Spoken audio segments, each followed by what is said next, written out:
Hello, welcome back to Firesense Gaming. My name is Ben, and today we're going to continue on with Suzerain. So, last time out, we went to the Alliance of Nations meeting and had a just grand old time. So yeah, let's go and pick up here. Let's check out the newspapers first. Geopolitico. Chancellor Hagel's disgrace at Alliance of Nations. Alliance of Nations' latest sessions ended with many important takeaways. However, the highlight of the gathering was without a doubt Chancellor Hagel. In a display of shameful behavior, Chancellor Hagel has repeatedly interrupted the Agnolia Prime Minister Van Horn and went so far as to require the intervention of the Speaker. We would like to remind that this was a meeting of leaders of the world, not a village council. As long as this type of behavior continues, how can we ever expect a peaceful and level-headed resolution for the Helluland issue? That is a fair point, and I don't think we can. Alright, from Conriat, we've got a report on election poll results. With the election drawing near, our staff at the Maroon Palace has conducted general election polls all across Swordland. Our election polls show that around 38% of Sword citizens would likely vote for the USP in the upcoming election. I think that might be a good number, seeing as how there's so many parties. I don't know, I guess we'll find out. Alright, and Whole Sword, interesting, a phone call with the Queen of Rumberg. I was in my office, waiting for the call that could potentially change the future of Eastern Marcopa. The phone started ringing. I took a deep breath as I held it to my ear. I heard the voice of the Queen of Rumberg from the other side. Mr. Rain, how pleasing it is to finally get a chance to speak with you in person. I am Queen Beatrice Livingston, the Queen of the Four Corners of Marcopa, defender of Castle Salzburg, conqueror of the Tranquil Sea, stout protector of the ancient lands of Rum, descendant of the most honorable King Edward I and ruler of Rumberg. Wow, what a pretentious old bag.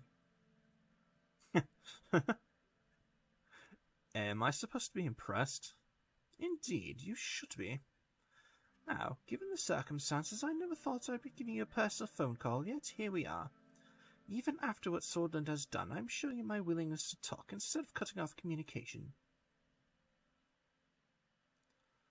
Yeah, well, I didn't hang up yet. That should show you my willingness to listen to your whining. Such vulgarity, as expected. Please listen to me carefully. This is your last chance. I'm offering you a peaceful way out of your dire situation. My demands are simple. You give us control of our stolen ancestral homelands, Essord and Narbel. Those cities are surely of less importance to you, judging by the way your country has treated them. That's all I ask. If you fail to comply, to put it simply, we will take them by force. A war, Mr. Rain? So please, I beg you to have reason. Think of your citizens. Think of your people. Do not enter a war that you have no chance of winning.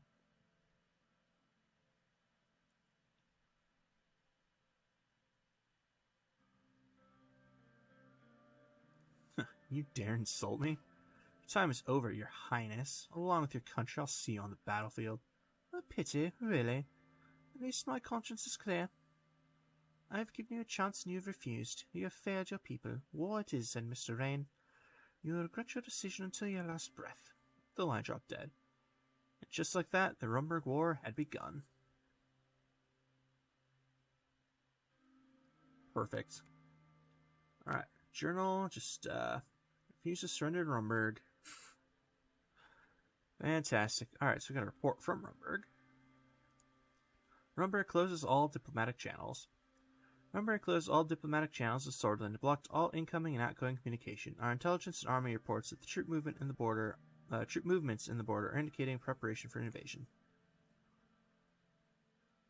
Sweetness. Alright. Let's head to Whole Sword for private meeting with David Vichy. David had scheduled a private meeting with me, but he didn't specify what it was about. I heard a knock on the door. Mr. President, may I come in? Yes, David, please come in. Thank you. He slowly made his way towards the chair in front of my desk and sat down. First of all, thank you for your time. So don't mention it. What's wrong? I wanted to ask how you're doing. It looks like war is truly upon us. Must be taking a toll on you just like it did on me all those years ago. But of course, I won't presume to understand what you're going through right now. I was never the leader of a nation during wartime, after all. Yeah, I'm only interested in the results of this war, nothing more. Please, be sure to take some time for yourself. If you ignore the mental fatigue, it'll slowly creep in on you. It'll poison your thoughts. Thank you for your valuable advice. Thank you for taking my advice over the years. He started coughing. It's been many years since you were in my classroom. There's one thing I learned from you, it's that power changes people. It makes them do things that were not imaginable before. Desperate times require desperate measures.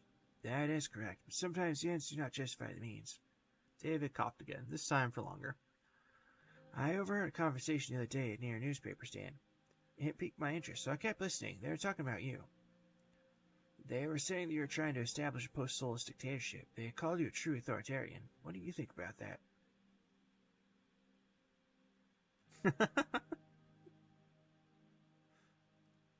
I mean, yeah, I ain't denying that. I am an authoritarian. Yes, got an achievement for that. My father, Arthur S. Vichy, used to say, always know yourself. It's good at least to know that you do. I respect your honesty. I'm afraid I have an announcement to make to you. Announcement? What kind? After the term is done, I'll be retiring. I'd be lying if I said I wasn't expecting this. You're getting old, and it sounds like you're about to die. I have been in this line of work for many decades now. I swore an oath myself years ago. I would quit if I ever felt like I didn't have the physical capability to serve anymore. At that point, I would become a hindrance. The time has come, Mr. President. My bones are aching, my hands are shaky, my voice is failing. Besides, I'm sure you can find a younger minister who's a little more full of life. He winked at me and chuckled, which turned into another cough. You've been a mentor, teacher, and a friend. Thank you for your service to this country. It was an honor, Mr. President. David stood up to leave. Let's give him a hug. We hugged. Best of luck, Anton. Thank you. He turned around and left. Sweet. Alright. So we've got a whole bunch of reports here and a couple of newspapers. So let's go ahead and start in Deer. Minority poll results. The opinion polls on minority voter groups have been very positive, especially from the British citizens in our country. Thanks to our relaxed immigration law, the votes will have a large impact on the election. Cool, that's a good sign. Alright, from Conriat, Marcel Caronti endorsed President Rain.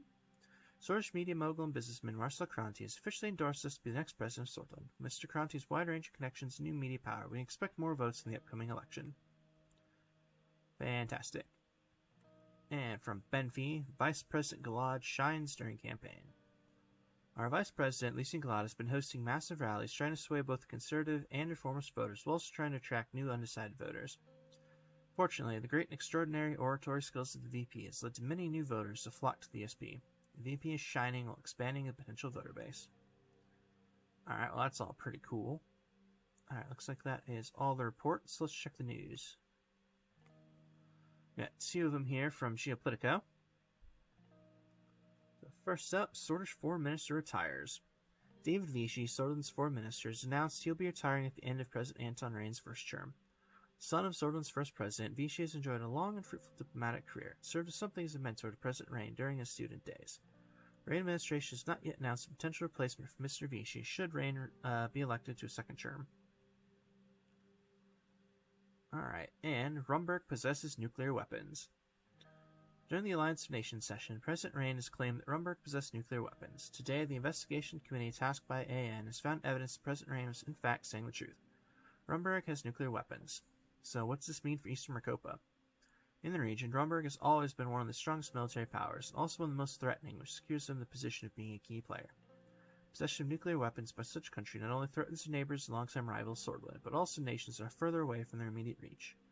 Rumberg's new status as nuclear power will make them a force to be reckoned with. The balance of the world is about to change once again. Nice. Alright. So it looks like that's everything. So let's head back to Whole Sword here. Yep, I take it back. We got two more reports. Alright, USP Congress cancelled. In light of the encroaching war with Rumberg, the USP Congress will not happen this year. President Anton Rain retains his position as party leader and will represent United Swordland as a presidential candidate in the upcoming elections.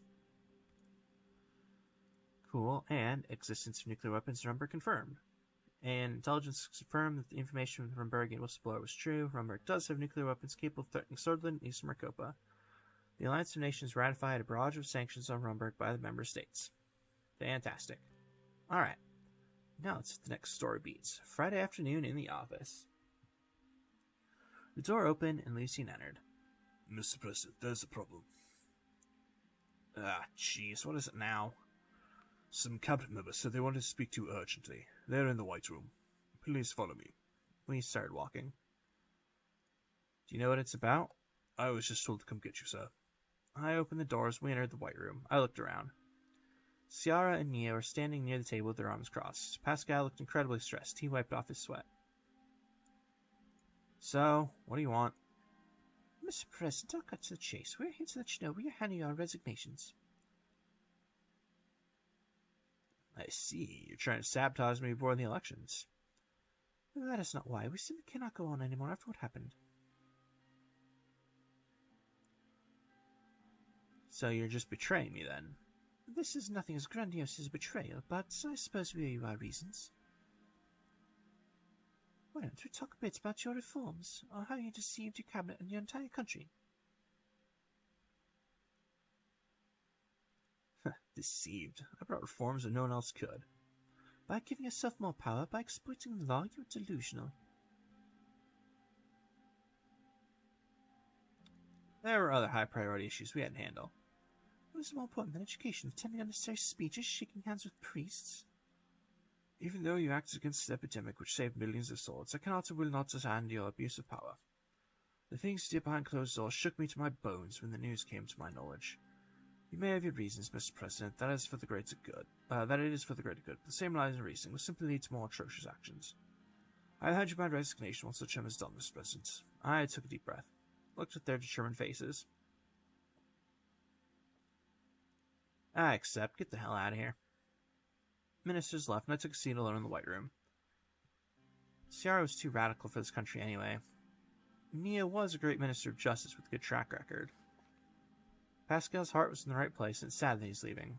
People come and go. Such is life. Nice. Alright, a whole bunch of little updates here. So let's see. Political overview.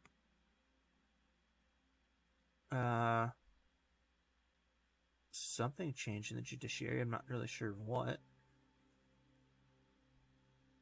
I think Nia's listed as an empty seat now for whatever reason. Alright. Codex or cabinet.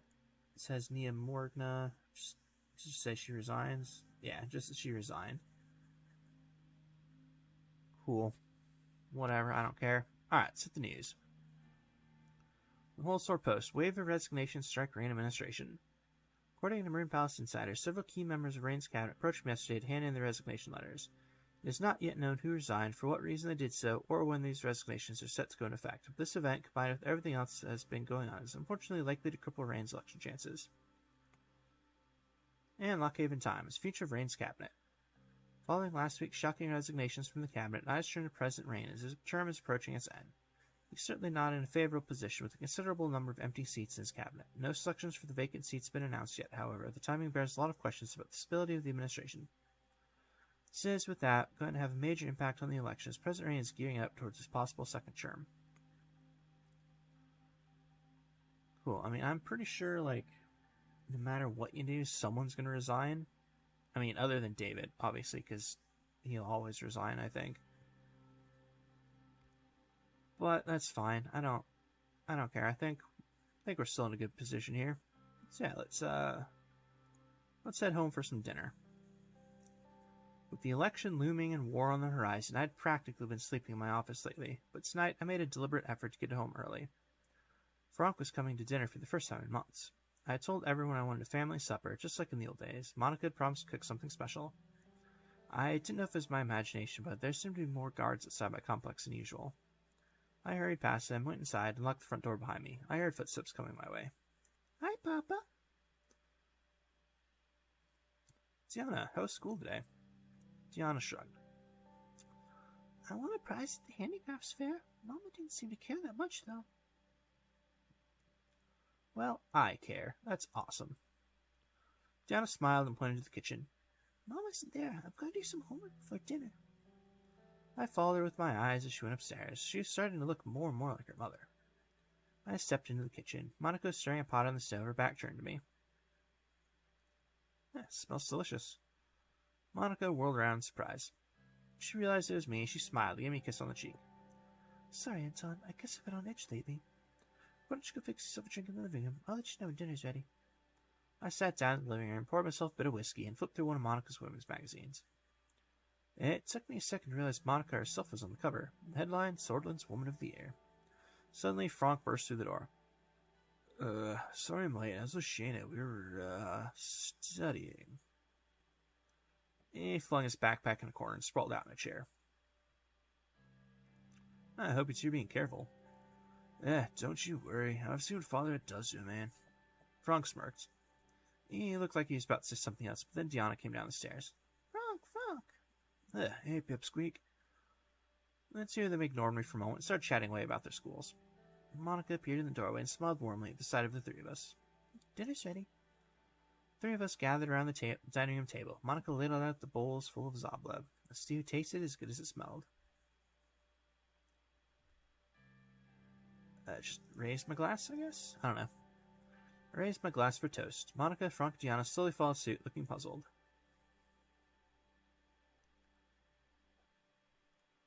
I know the past 4 years have been hard on all of us.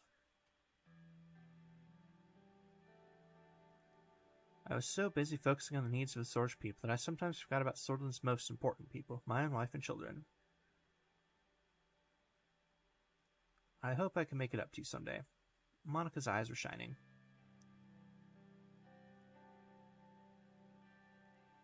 Once the election's over, I'm taking you all on holiday. Monica smiled. I'd like that. What about you, Tiana? Yeah, Frank, I'm coming too. Sure, as long as we don't have to go anywhere lame. Where are we gonna go? Lady's choice. Monica and Tiana grinned at each other. Frank rolled his eyes. Yeah, great. More family time. For now, can we just finish dinner? Of course. Four of us ate and animatedly discussed our holiday plans. Once we cleared our plates, I went up to my study. I still had work to do. Sweet, got a Family Man achievement for that for some reason. Alright, let's see. Don't see anything else, so I guess we're staying in Whole Sword. Alright, so now we have a Rumberg war planning meeting. Fantastic. I arrived at the Ministry of Defense and entered the war room to discuss the war plans with the general staff. I had never seen this room so packed with people. Every single top-ranking general and admiral and swordman was in attendance. I mean, I would hope so. In addition to the military officers, their assistants were spread out around the room. They stopped their chatter immediately and saluted me. Yosef was standing over the table, arranging tokens atop an oversized map of Swordland Rumberg. He walked up to me and saluted. Mr. President. At ease, gentlemen. The general sat down, and I took my seat at the head of the table. I took a look around. General Falcon nodded at me. Yosef stood up and picked up an extendable pointer from the shelf on the wall. Chattering among the staff began again. Yosef extended the pointer and loudly hit the map on the table right in its center. Silence. The room immediately went quiet. Everyone had their attention on Yosef. He turned to me. Mr. President, may I begin? Please do. Very well. Everyone in this room has heard the reports that the Queen of Rumberg is getting ready for a nationwide speech in 2 weeks. We have credible intel that she will be announcing a declaration of war against Swordland. The Bavarian troop movements in the last 24 hours indicate that they are bolstering the front line strength. The time has come. Mr. President, at this point we are sure they are preparing for a large-scale invasion.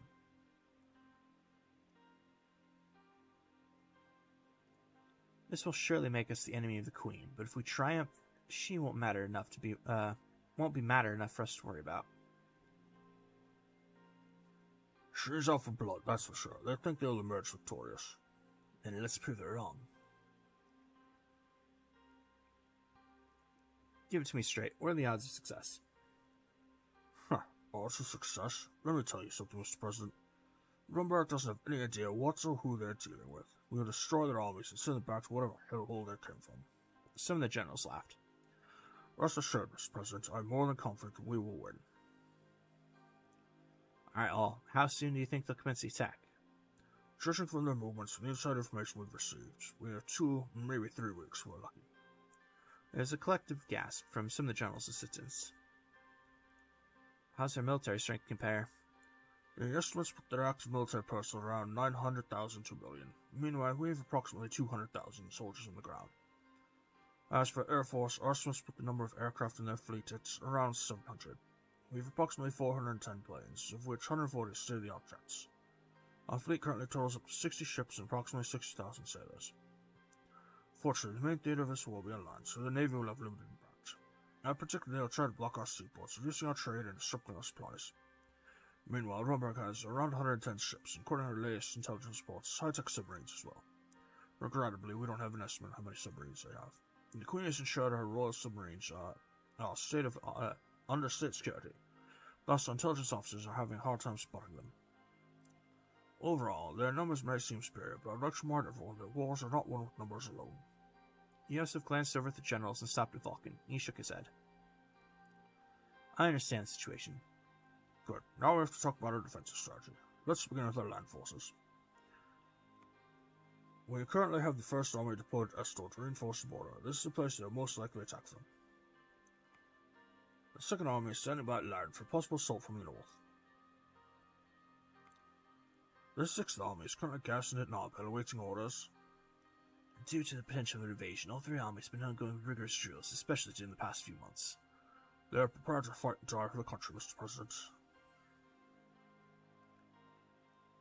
Done well, generals. No need for flattery, just doing our duty. Now let's start discussing our path to victory in this war. Our top strategic location is Thornburg, Rumberg's capital and the Queen's residence. Needless to say, if we manage to capture the Queen, the war will end.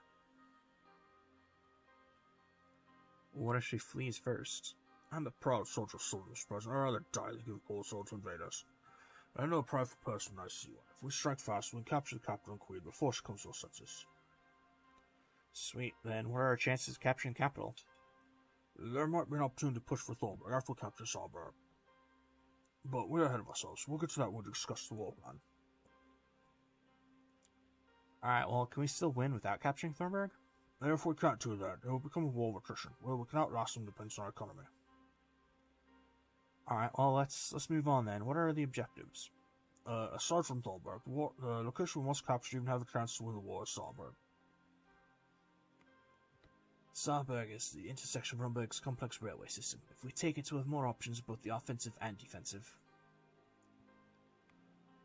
Another strategic location is Dome. Capturing Dome will prevent us from being surrounded and cut off from the east. This will also reduce the battle line we have to cover with our limited numbers. We do have allies that can aid us, but I see no points. We can fend them off easily. That's ridiculous. We can't fend them off alone. We need help. You're talking about fighting against 1 million men. 1 million. I mean, you also just said the numbers don't matter, but, let's see. Let me double check. I'm, fairly certain I'm supposed to call in our allies here. Yeah, we gotta call our allies in, which is nice. That's what I assumed. So, very well. Call our allies to the war. We've begun communications already, but now we can make it official. At any rate, this is what we're dealing with. Before Yosef could continue, a soldier walked in, handing him a note. Mr. President, Dave Vish has requested to join the war planning session.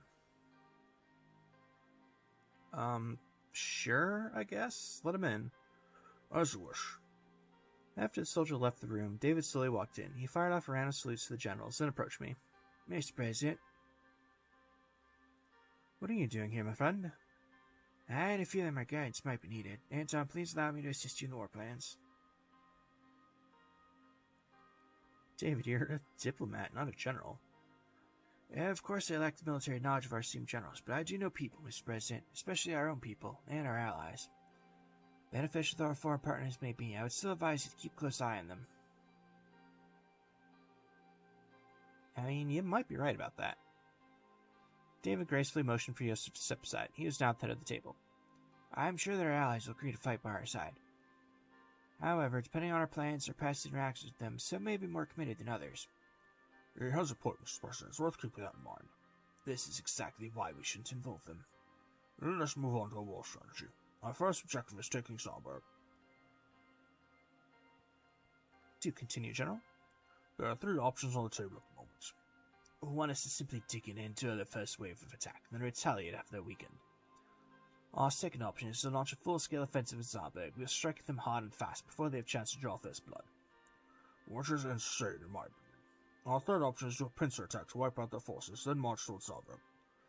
In any case, our soldiers in the main armies are well drilled and prepared to carry out any strategy we choose. Have we heard anything from our allies yet?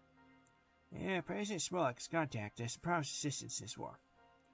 The generals of Valen established communication out of the Suzerain forces. We can have them reinforce our troops in the Northeast region. Or we can have them flank the main Rumberg force by going through Lords and murder them. However, if that is the case, they won't be present during the first wave of the attack on Rumberg. Either way, they'll have to move the bridge to reach the front quickly.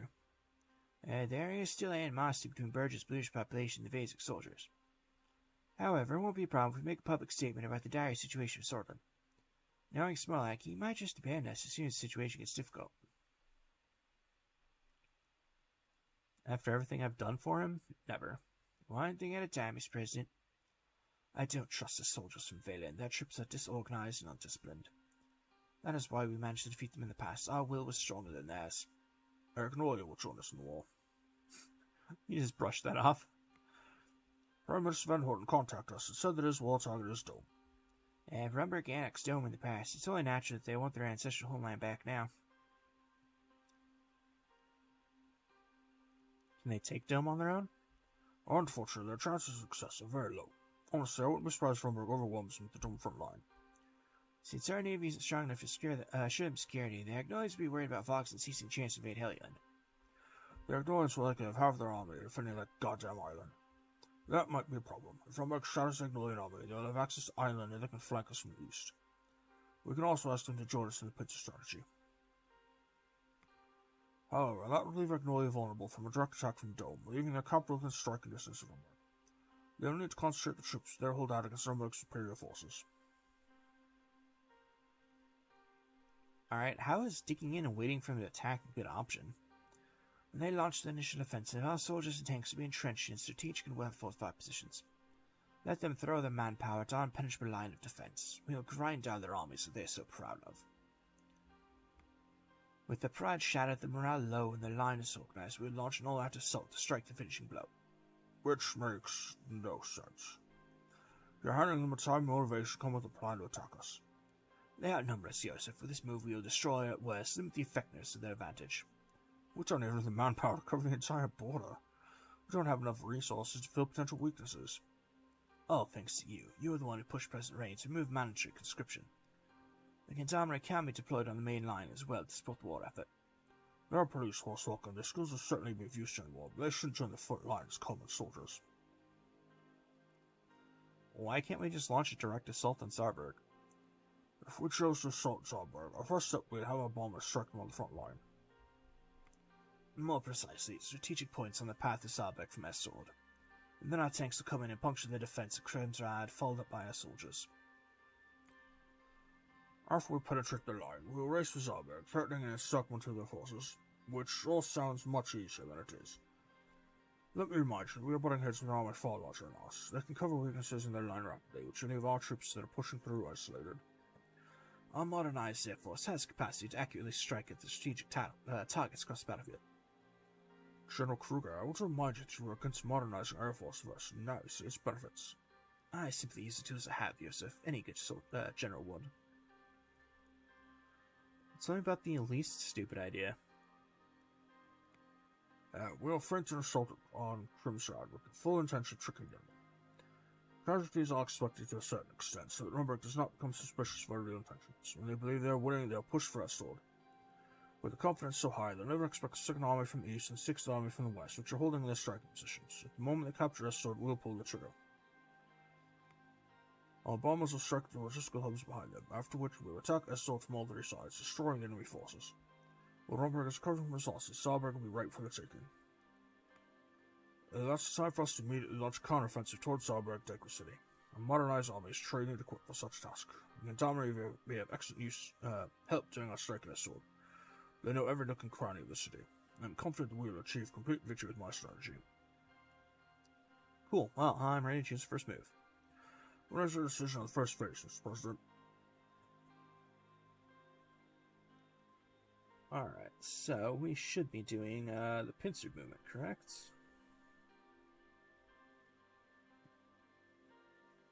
Yep, go for Yosef's pincer maneuver. Which, like I said, that's the only smart plan. modernize our army, so we kind of have to do that. We need to fight smarter if we're weaker. Let's go with Yosef's pincer plan. Excellent. So we're doomed then. Fuck off, old man. Decision's already made, Falcon. On to our allies then. What have you decided about Phelan?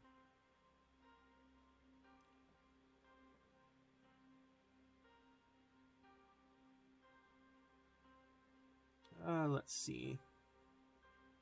Guide says to have them supplement our existing forces. Yeah, supplement your existing forces, so I'd assume that would mean have them reinforce their troops in the Nargis region. Meanwhile, Agnoli will be assaulting Dome, creating a second front.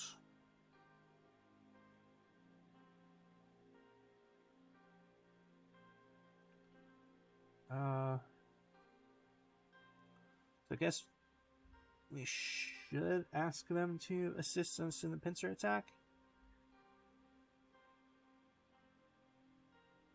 But it sounds like they're going to attack Dome regardless. Well, that's okay. We'll go for that. No, have them assist us in the pincer attack. Yosef and I signed the plan documents for the first phase of the war and handed them off to the nearest soldier. So, let's assume that at this point we have Salberg in our hands. This is just the first step. From that point on, it'll be harder since we're going deep into hostile territory. I see two options for us to move forward. We can continue pushing toward Rumberg and capture the Queen, or we turn our attention towards Dome. We risk being flanked from the east with either strategy, but it's a risk we must take. Unfortunately, Island Nargis were mostly shut down during the war happening at the border. Most businesses have already begun to flee the city of Lockhaven, which is our primary trade hub. Thus, our economy would take a big hit due to this fact. Our industrial and production trade lanes would be crucial at that point in the war. Our military industrial output is the highest level it's ever been. We won't have a problem providing our own forces with what they need. Unfortunately, our trade volume is not enough to support a war effort. We'll have to rely on our production. Any questions, Mr. President? What about our allies? If we choose to push towards Torberg, it needs to be quick and decisive. It is unwise to take any of our allies with us. We can either have them stay and defend our flank in Salberg, or assault Dome. On that note, I would like to advise against having the Valen army fight together with our other allies. However, Agnoli's persistence attacking Dome with or without us has brought up some rumors. It's not good if they manage to accomplish retaking the city, but I and our generals don't think that they can. If Rumberg armies manage to launch a counterattack to Agnoli from Dome, due to Agnoli failing taking the city, we'll be in big trouble. Salberg will be surrounded from all north, west, and east. We'll practically be a sitting duck at that point. They're even requesting more supplies for the siege of Dome. Unfortunately, we have barely enough supplies for ourselves, so that is out of the question. Alright, how would we take Thornburg? After Salberg is taken, the enemy will be in shock and morale will be low. Hence, opening up a brief window of opportunity for us to march through toward Thornburg. However, if we hesitate for even more, this window will close. Even worse, the enemy will realize we are overextending and will try to cut us off. This will leave the bulk of our army isolated in the cold north. Fortunately, our modernized force has been properly trained and prepared for exactly such a mission. As much as I do want to crush Rumberg and hope by taking the capital, our doctrine does not include these kind of rapid advances. To boot, our supply line will be stretched too thin, creating weak points that can be exploited by the enemy. Our Gatomra can stay behind at Salberg to cover our flank. Why can't we just defend Sarberg from this point on? That is out of the question, Mr. President. It will leave us out in the open and susceptible to a Rumberg pincer attack. They can strike us from all three directions, north, west, and of course east from Dome. Alright, well, elaborate on the strategy around Dome. Dome and Salberg are excellently linked logistically. There is a railway between the two cities. Just like the L1 between Lockhaven and Horseward. This will aid in transporting military troops and supplies. We can easily launch an assault on Dome within half a week after taking Salberg. With that said, control of the rail system is key, because Rumberg can utilize it as well. If they can withstand our assault, they can launch a counteroffensive with ease from the direction of Dome to retake Salberg. We would lose everything we'd gained so far. However, with the capture of Dome, there'll be no need to take Thornburg. It'll be too late to attack anyway. Rumberg would either reinforce the southern defences, or the Queen would come to her senses and flee the capital. Even if we manage to capture Thornburg without the Queen, we won't be able to hold it during the winter. Our supply lines will be too stretched out for that. However, with two of their largest cities in our hand, we can lay out a defensive line. Especially around Dome. They took it from Magnolia because of the oil fields surrounding it. The industrial sector has since heavily relied on them. With the oil supply cut, they won't have the fuel for their huge war machine, and their economy will slowly collapse. We'll be effectively choking them until they capitulate. But we have to consider the defenses in and around the city of Dome. Ever since they took from Magnolia, they've been building up fortifications in case the Magnolian attempt to retake the city. Furthermore, due to the length of the operation to take Rumberg, they will come to the realization that Dome is our next target. There is no guarantee that we can take a well-reinforced and fortified city while holding the line to western and northern fronts. Then Gidamri can stay behind and protect a flank from Rumberg. Cool, I'm ready to decide. Your decision, Mr. President. Alright.